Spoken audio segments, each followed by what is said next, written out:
Voltando então no intervalo, a gente viu que os contratos de concessão comum são aqueles lá de serviço público, de obra pública, de uso de bem público. Aqueles são concessões que a gente chama de concessões comuns que estão na Lei 8987. Agora a gente vai trabalhar as concessões, que são concessões especiais, são as PPPs, parceria público-privada. Por que PPP? Porque tem um parceiro aí, tem uma participação da administração pública, que agora vai entrar com a remuneração. Tá?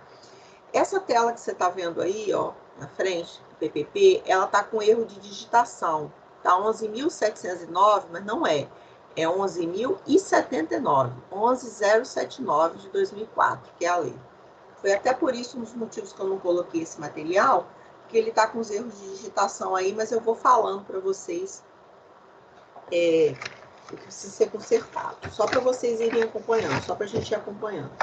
Outra coisa que eu queria dizer para vocês é o seguinte, que aquele material em PDF, aquela apostila em PDF que eu disponibilizei lá no AVA para vocês, na pré-aula 11, do encontro 11, essa apostila, essa parte de contratos começa na página 80 dessa apostila.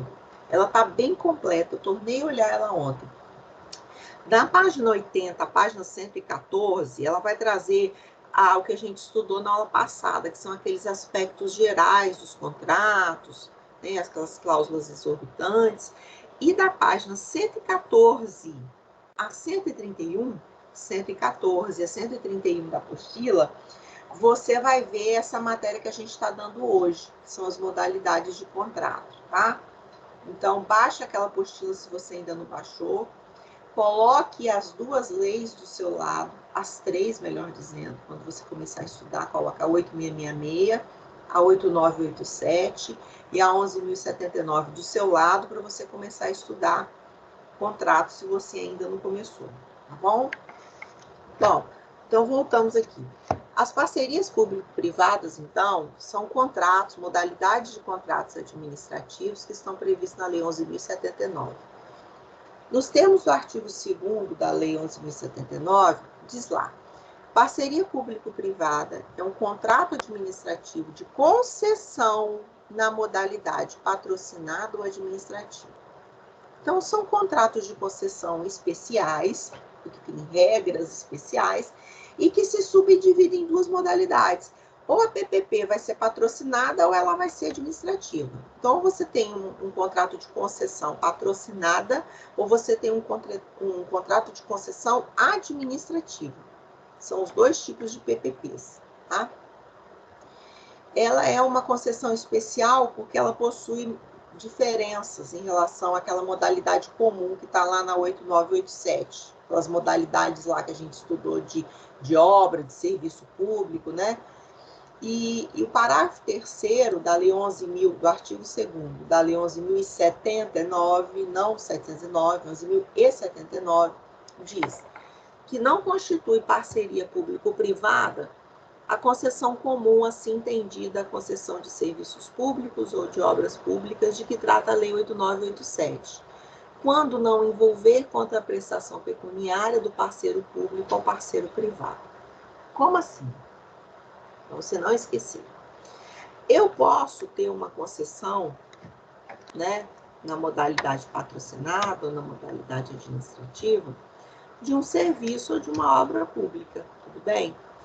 Da mesma forma que eu posso ter uma concessão de serviço de obra pública, ou de serviço ou de obra pública. Então, eu posso ter das duas formas, ou em PPP, ou através daquela concessão que a gente estudou antes do intervalo.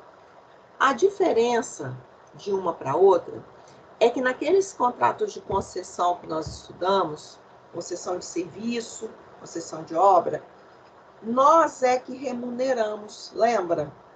Nós é que pagamos as tarifas para ter um serviço de transporte público, nós que pagamos o pedágio para a obra da Eco 101.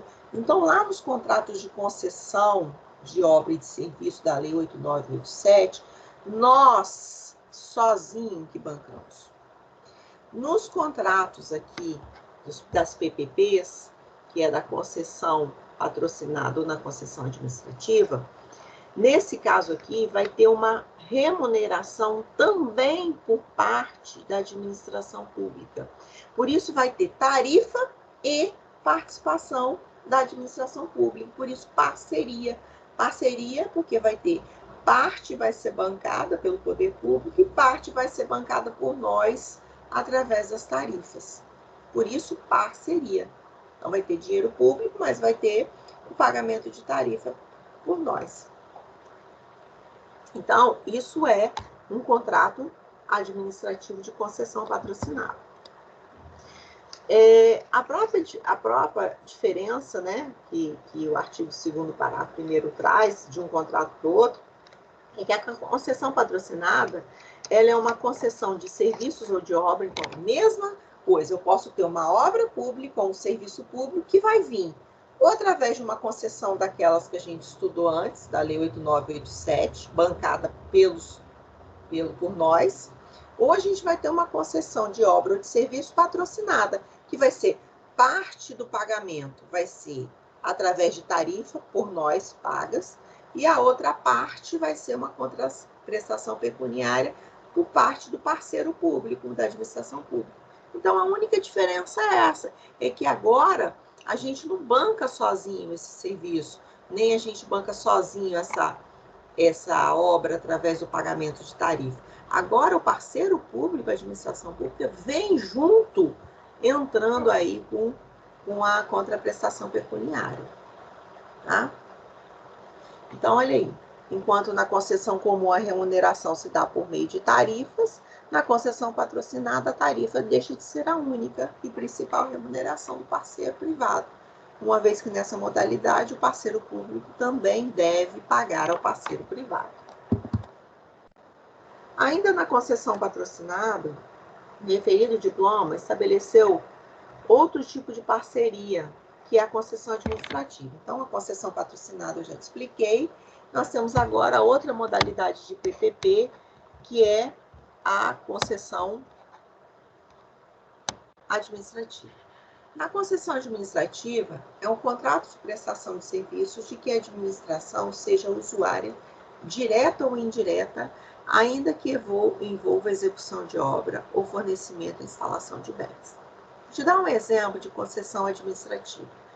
Aqui na concessão administrativa, o melhor exemplo que eu posso te dar é a administração fazendo um contrato de concessão com particular, para que esse particular construa um hospital público ou construa a sede da prefeitura, onde vai estar lá todas as secretarias.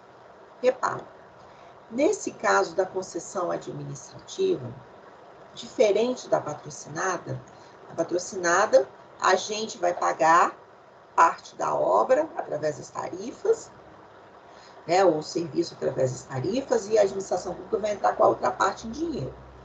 Na concessão administrativa, não tem pagamento de tarifa pela gente, não. A administração vai pagar, ela que vai pagar pela obra e pelo serviço. Então, na concessão administrativa, esse exemplo que eu estou te dando da construção do hospital, é a administração que vai pagar a construção do hospital. É a administração pública que vai pagar a obra que vai estar ali para montar as secretarias, para ser onde vão ser instaladas as secretarias. Nós não vamos pagar tarifa para usar HGL. Você paga alguma tarifa para usar HGL? Você paga alguma tarifa para entrar lá na prefeitura e pedir, né? E entrar. Você paga alguma tarifa para ir lá na repartição pública e pedir certidão? Você paga pela certidão, dependendo da certidão também. Mas para usar aquela secretaria, aquele bem público, né? Para usar aquele hospital, você não paga tarifa para isso. Então, na concessão administrativa, quem vai bancar é a própria administração pública.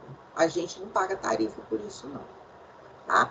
Pode ser, então, que a administração até contrate mais alguma coisa. Ela fala assim, olha, vou contratar você, né, através de um contrato de concessão administrativa, para você construir o hospital e me entregar ele já equipado. É possível? É. Ou eu vou contratar você para você fazer a sua empresa fazer a obra e depois você administrar o hospital para mim. Pode ser? Pode ser. Então, isso tudo é contrato de concessão administrativa. Tem um erro aí, ó, nesse material, que eu te chamar a atenção agora. A lei também, a Lei 11.079, também estabelece que seja vedada a celebração de contrato de parceria, tipo PP, isso está lá no artigo 2º, parágrafo 4º, cujo valor do contrato seja inferior a 10 milhões. Esse material aí, que é um material que é de aula blended, de aulas que eu já dei blended da faculdade, ele está desatualizado, porque houve uma lei, salvo engano, em 2015 ou 2017, que alterou, abaixou esse valor para 10 milhões. Então, não é 20, é 10 milhões. Se você for lá no artigo 2º, parágrafo 4º da Lei 11.079, se você baixou ela agora no Planalto, o seu Vadimeco é atualizado, você vai ver que os contratos, então, das PPPs não podem ser inferiores a 10 milhões. Então, tem que ser contrato de valor maior de 10 milhões. E o prazo do contrato não pode ser menor, não pode ser inferior a 5 anos. Então, os contratos de PPP, nessa modalidade, tem que ser acima de 10 milhões e com prazo superior a 5 anos. Outra coisa que não pode também é fazer um contrato de concessão administrativa ou patrocinada que o único objeto seja fornecimento de mão de obra, ou que o único objeto seja fornecimento e instalação de equipamento, ou que o único seja execução de obra pública. Por quê? Porque se o objeto do contrato for só fornecimento de mão de obra, você volta lá para aquele tipo de contrato que nós estudamos antes do intervalo, que é o contrato de serviço.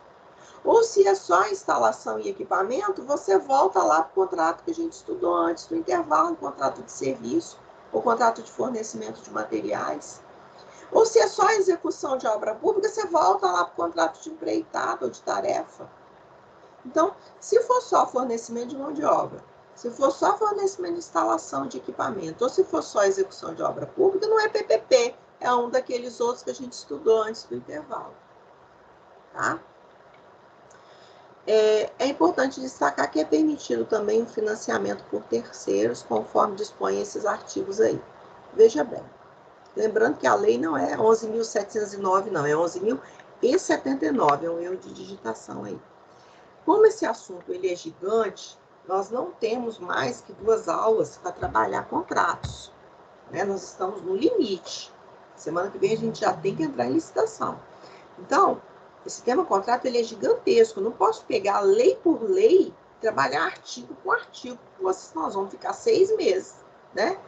Então, eu preciso que eu te dou o norte, eu te dou os pontos principais, mas eu preciso que você leia essas leis, né? E pegue uma boa doutrina. Tem aquele material que eu disponibilizei para vocês e também tem o livro em PDF que eu tenho, do Marçal Justen Filho, que eu posso estar disponibilizando para você. Manda para nós, professor. É por e-mail. Você tem que me mandar um e-mail. Você tem que me mandar um e-mail pedindo, porque o AVA, ele não suporta um anexo de um tamanho daquele. Me manda um e-mail. Giovana, a favor é mandar o livro de Direito Administrativo, que eu mando o livro do Marçal para vocês. Eu preciso que vocês estudem em casa. Não dá. Isso não é porque nossa aula não é presencial, não. Ainda que ela fosse presencial, nada que eu estou falando aqui vai mudar. Presencial ou virtual, essa matéria é dada em 2 aulas. Eu não posso mais do que isso. Eu tenho um plano de ensino para cumprir. Você tem que estudar em casa, tá bom? Então, foca nisso aí. Então, Então, essas 2 modalidades, eu vou falar um pouquinho mais, vou repetir aqui coisas que eu já falei sobre ela.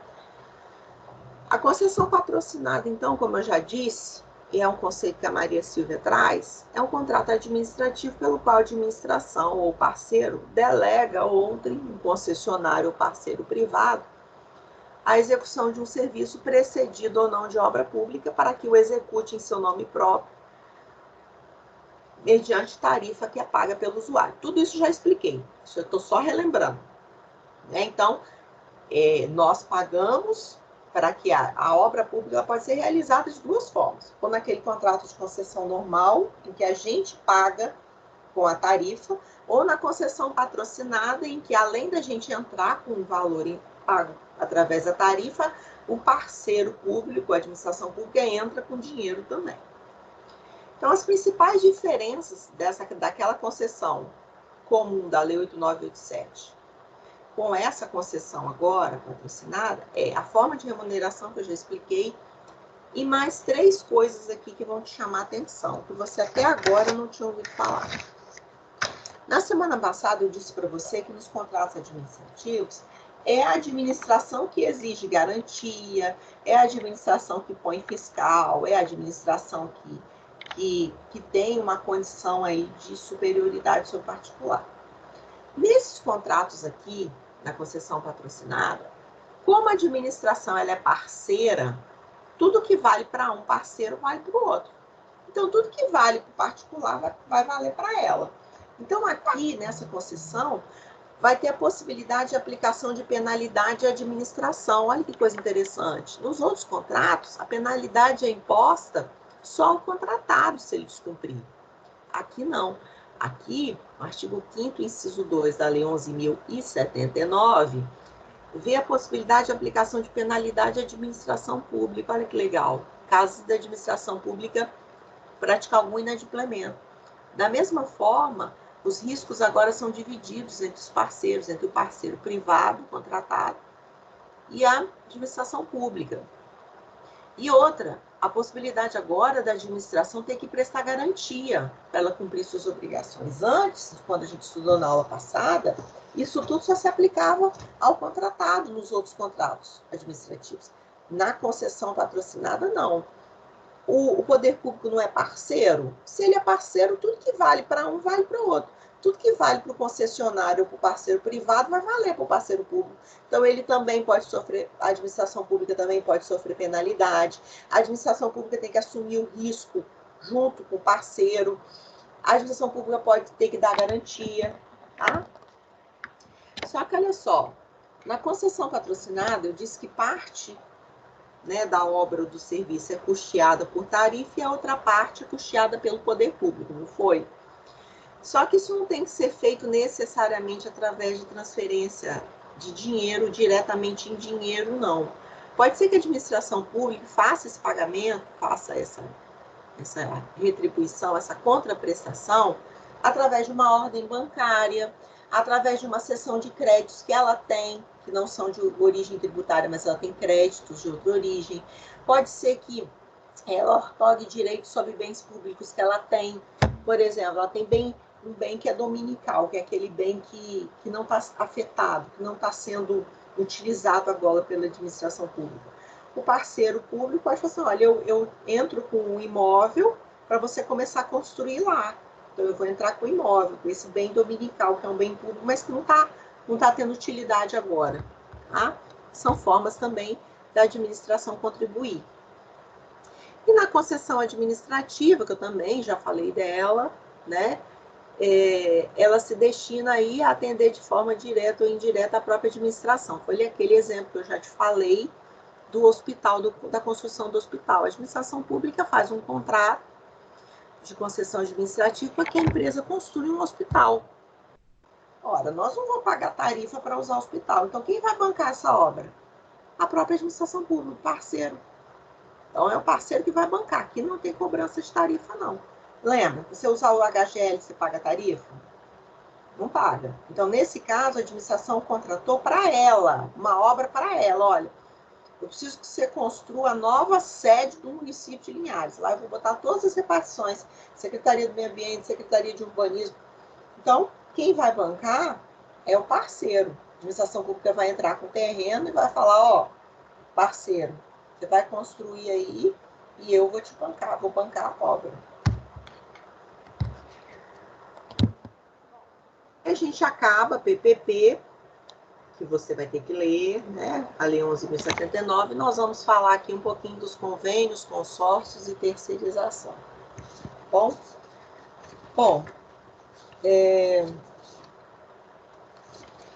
convênio não é contrato administrativo. Ponto. Primeira coisa que você precisa saber. Tudo que nós estudamos até agora, nós estudamos contratos. Convênio não é contrato. Por que não é contrato? Nos contratos, você tem interesses antagônicos. né? Então, a administração pública querendo que o contratado cumpra o objeto do contrato. Pode ser um serviço público ou uma obra pública. Do outro lado, o contratado querendo receber da administração pública. Os interesses são antagônicos, cada um tem o seu interesse. No convênio, não. No convênio, os interesses são iguais, são convergentes, são mesmo. É uma forma de ajuste entre o poder público e entidades privadas ou até mesmo entidades públicas, para a realização de objetivos de interesse comum, mediante colaboração. O que acontece aqui é uma colaboração. Para Marçal Justin Filho, olha aí o livro que eu vou disponibilizar para vocês. Não existe um intento de cunho lucrativo, sendo diferente dos contratos administrativos, vez que há um ajuste associativo de cunho organizacional, que é o que eu falei, no qual as partes não recebem remuneração por sua atuação. E todos os recursos são aplicados na atividade de relevância coletiva e que podem ser integrados por um número superior de partes. Os convênios são possíveis também nos consórcios que a gente vai estudar daqui a pouco. Sabe esses consórcios públicos, que é a junção dessas empresas que formam o Transcol, né, que formam a empresa de transporte público aqui, que corta um município para o outro? Então, nos consórcios você tem aí a junção de vários municípios formando um consórcio e você pode ter um convênio, tá? De uma terceira pessoa ali, de uma terceira pessoa jurídica nesses consórcios, tá? Mas eu vou te dar um exemplo de convênio aqui que vai ficar mais claro para você. Olha só, a Constituição Federal, ela fala que quem tem competência para cobrar o ITR é a União. O ITR, Imposto Territorial Rural, ele é um imposto de competência da União. Então, a Constituição fala lá que 50% da arrecadação do ITR pertence aos municípios onde estão localizadas as propriedades rurais.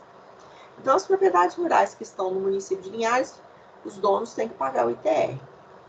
50% da arrecadação do ITR já vai para o município onde está localizado a propriedade rural.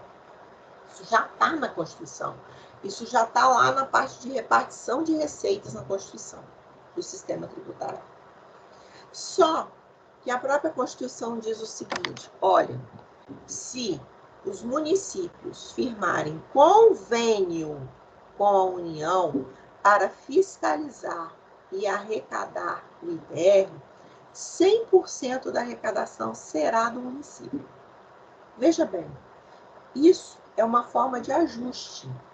Ajuste entre quem? Entre a União e o município, para que o município fiscalize, cobre, recolha o ITR. Então, isso é uma forma de convênio, não é um contrato administrativo. É um ajuste, tá? Visando um resultado comum. Tá? É uma colaboração. E aí você pode ter, de um lado, um ente público com outro ente público, que é o exemplo que eu dei, como você pode ter, de um lado, um ente público e, do outro lado, um ente privado, como nos casos dos convênios em consórcios públicos. E consórcio público? Consórcio público, segundo Marçal Justin Filho, o consórcio decorre de um acordo de vontades. Repare, também não é contrato. É um ajuste de vontades associativo, similar ao convênio, mas ele é dotado de características específicas.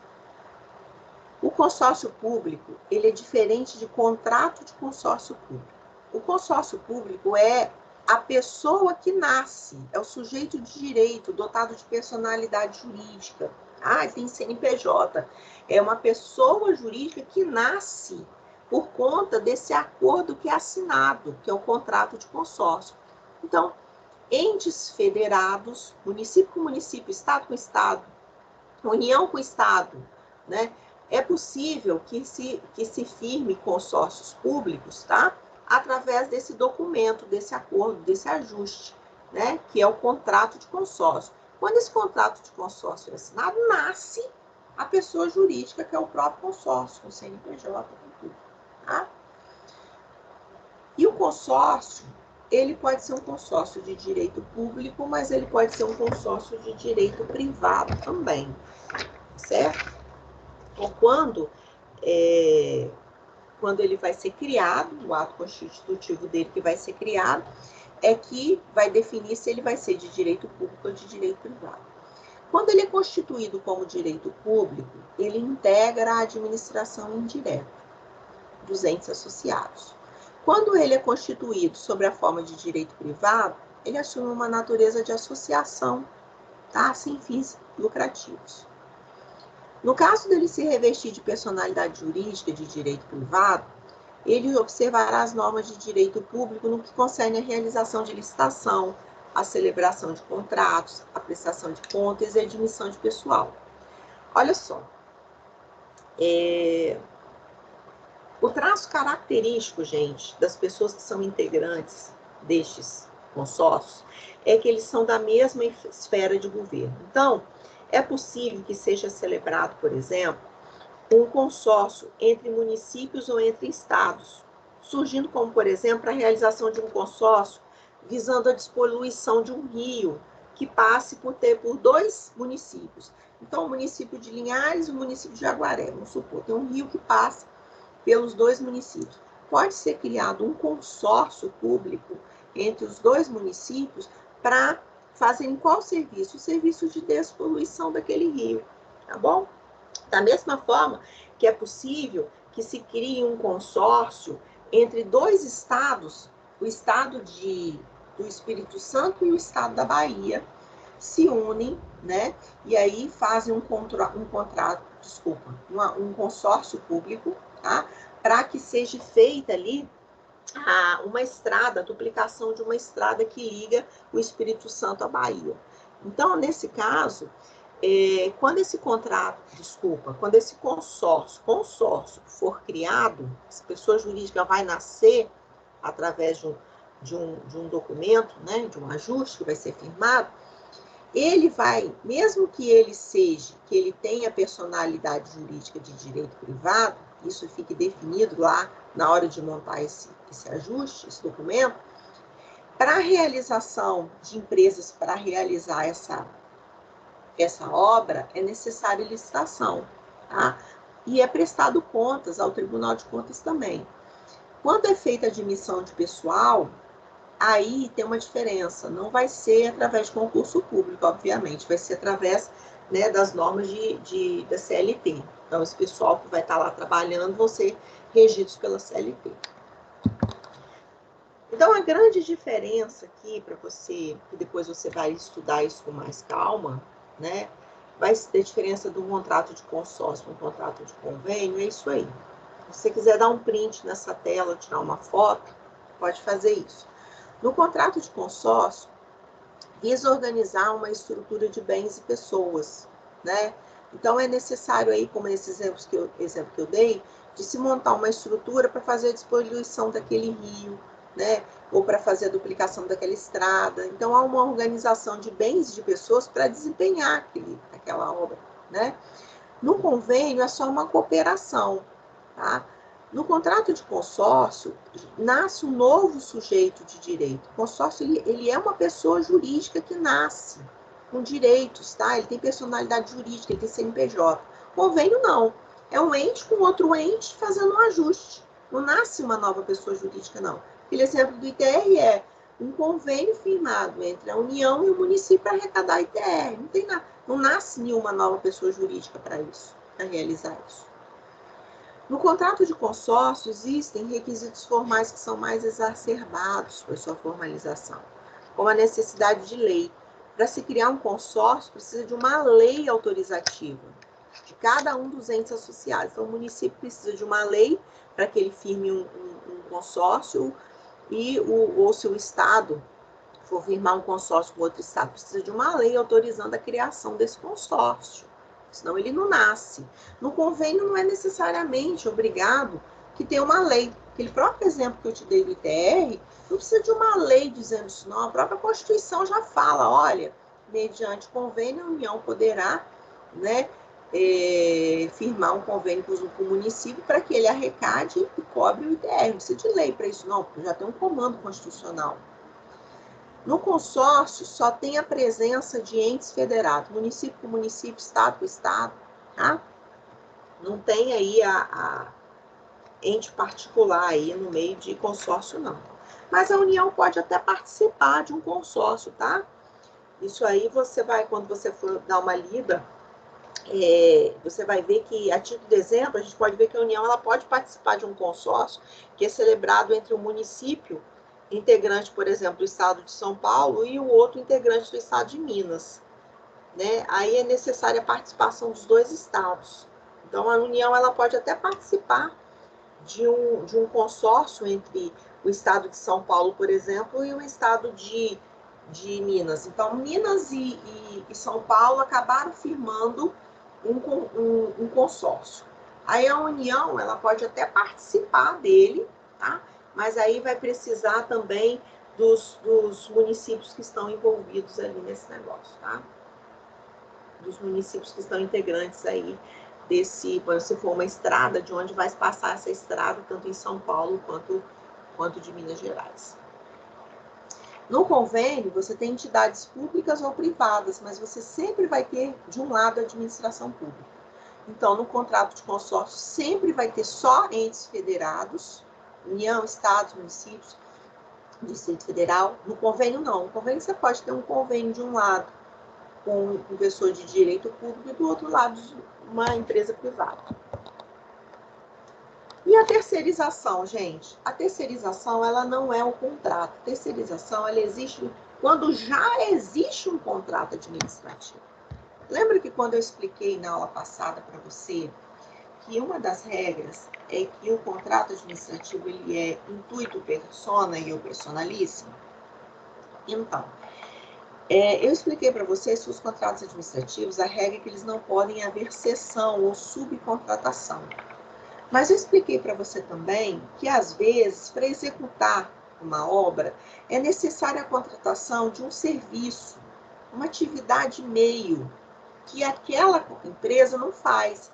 Por exemplo, para concluir uma obra, precisa fazer um serviço que só uma empresa no mundo, no Brasil, faz. Só ela tem a tecnologia, ou só ela tem o maquinário, só ela pode desenvolver aquilo. Então, existe uma previsão no contrato, a administração pública permite essa terceirização para a realização dessa atividade fim, essa atividade meio, né? Ou seja, é um meio para que é uma atividade que precisa ser praticada no meio de uma obra, por exemplo, um serviço que tem que ser praticado, senão aquela obra não termina, né? E aí pode haver a terceirização para a realização daquele serviço, daquela atividade meio, tá? Então, para o direito de trabalho, a terceirização é uma contratação pelo tomador de serviço de trabalho de terceiros para desempenho de uma atividade meio. A Maria Silvia Zanella de Pietro, ela tem um posicionamento interessante em relação a isso, porque ela diz que o conceito de terceirização é o mesmo para a administração pública, que com muita frequência celebra contratos de empreitada e de fornecimento, já que ela não está executando direto. A Maria Silvia quis dizer o seguinte, olha, para ela, essa é a opinião dela, quando a administração pública faz aqueles contratos lá que a gente estudou antes do intervalo, de fornecimento de materiais, de empreitada de obra, isso seria um contrato de terceirização para Maria Silvia, né?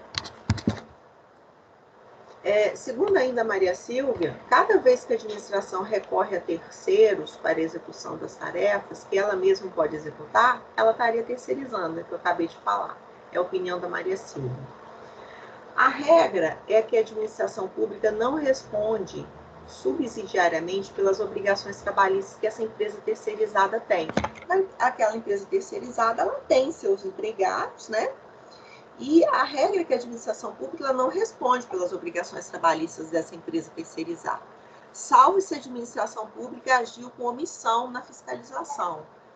Porque mesmo o serviço sendo terceirizado, a administração pública precisa fiscalizar, tá? Então, a regra é que ela não responde subsidiariamente pelas obrigações trabalhistas, não. Mas se ela deixou de fiscalizar, aí ela responde subsidiariamente. Além disso, a súmula 331 do TSE faz referência ainda à existência da pessoalidade e a subordinação, o que diferencia a terceirização lícita que é a prestação do serviço da terceirização ilícita, que é o fornecimento da mão de obra. A terceirização ilícita, gente, só para você entender, é o seguinte: a administração pública, então, terceiriza, permite, né? Permite que uma empresa seja contratada para realizar uma atividade meio que ela não pode realizar, tá certo? Isso é uma prestação ilícita. Mas quando ela utiliza isso de forma ilícita, falsa, né? Contrata uma empresa só para mão de obra, para que não tenha que fazer concurso público, isso é uma prestação ilícita. Então, por exemplo, uma coisa é a administração pública estar ali durante uma obra, precisou contratar uma empresa com os funcionários daquela empresa para, por exemplo, construir aquelas esferas lá no TGC, em Cacimbas, em Linhares. Se você já passou pelo TGC, você vai ver que tem umas esferas gigantescas, redondas, né, que ficam ali armazenando aquele gás natural. Aquelas esferas, elas foram realizadas, salvo engano, se não estou enganada, agora por uma empresa chamada Chicago. Me lembro se é Chicago ou uma outra. Foi uma empresa terceirizada. Só ela tem a tecnologia para construir aquelas esferas, tá? Veja bem, é uma terceirizada, foi uma terceirizada da Petrobras. Mas ela contratou aquela empresa, os funcionários daquela empresa, porque ela, a Petrobras, nesse exemplo que eu estou dando, ela não tem condição, ela não tem tecnologia para construir. Então, ela contratou aquela empresa com aqueles funcionários porque ela precisava desenvolver aquela atividade de meio para terminar a usina, tá? A unidade de tratamento de Cacimbas.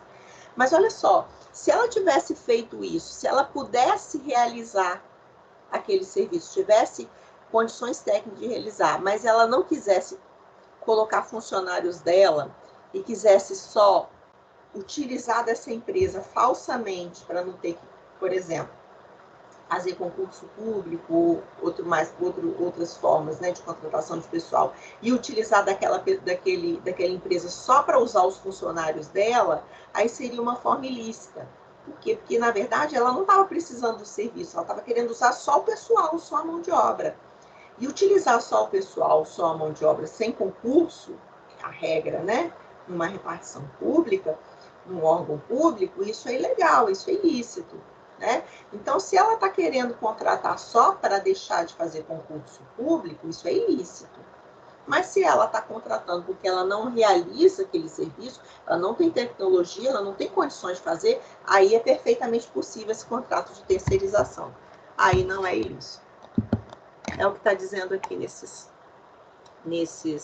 parágrafo. E para finalizar, em casos de dano causados a terceiros pelos trabalhadores dessas empresas terceirizadas, né, contratados de forma ilícita, como eu disse, aí o Estado responderia de forma objetiva. Mas se a contratação não se deu de forma ilícita, se foi de forma correta, de acordo com a lei, aí não há responsabilidade objetiva do Estado. Tudo bem, gente? Bom, era isso que eu tinha para falar para vocês hoje sobre modalidades, as principais modalidades de contrato administrativo. Preciso saber se ficou alguma dúvida, e se não ficou, eu vou concluir a aula. Tudo bem para vocês? Tudo certo, gente? Tudo certo. Então, olha só. Eu sei que é uma matéria complexa, eu sei que é um tema grande, mas como eu disse, eu preciso que vocês estudem em casa, tá? A próxima aula nossa vai ser sobre licitações, que é uma matéria gigante também, que não vai ser dada em uma aula só. Eu estou planejando licitações em 2 aulas. Estou tentando fazer um mapa mental, trazer um esqueminha para ficar fácil, uns slides para ficar fácil de vocês irem acompanhando, tá? Mas licitações provavelmente eu vou dar em 2 aulas, que é um tema muito complexo também, muito cobrado em prova de OAB, em concurso. Então, fica aí a dica para você ler o material que eu te coloquei no encontro 11, da aula 11, das páginas lá que eu comentei com vocês, da página 80 a 131, da 80 a 114, aspectos gerais dos contratos, da 114 a 131, essa aula de hoje, modalidades de contratos. O livro do Marçal, você vai me mandar um e-mail e eu vou te mandar ele em PDF. E, além disso, você vai trabalhar com as 3 leis. 8666, tá? Que é a que a gente vai precisar na semana que vem muito. Você vai ter que estar com ela do lado para a aula da semana que vem. E, para a matéria de hoje, 11.079 e a 8987, que é a lei de concessões. Tudo bem? Bom, então eu vou finalizando a aula, desejando vocês um bom resto de semana, um final de semana abençoado, tá? Que vocês fiquem com Deus, se cuidem, tá bom? E qualquer dúvida, tô no e-mail, no direct, pode me mandar um direct. E os líderes de vocês têm meu telefone pessoal, pode me mandar um WhatsApp também. Tá bom, gente? Posso finalizar a aula, então? Pode. Então tá bom, gente. Foi um prazer. Bom final de semana. Obrigada, foi um prazer estar com vocês, tá? Fico muito feliz de vocês estarem aqui comigo, de estarem me acompanhando, tá? Os links da aula estão lá no YouTube. Vocês podem assistir as aulas que eu dei para as outras turmas durante a semana também, tá? Obrigado pela paciência, que eu tô meio lerda hoje, por causa dessa medicação que eu tomei, que é muito forte pro dente. Amanhã eu marquei um canal, amanhã cedo eu vou fazer o canal desse dente que eu abri ontem. E vocês me desculpem aí, eu tô meio lerda hoje, tá? Mas se Deus quiser vai dar tudo certo. Fiquem com Deus, tá?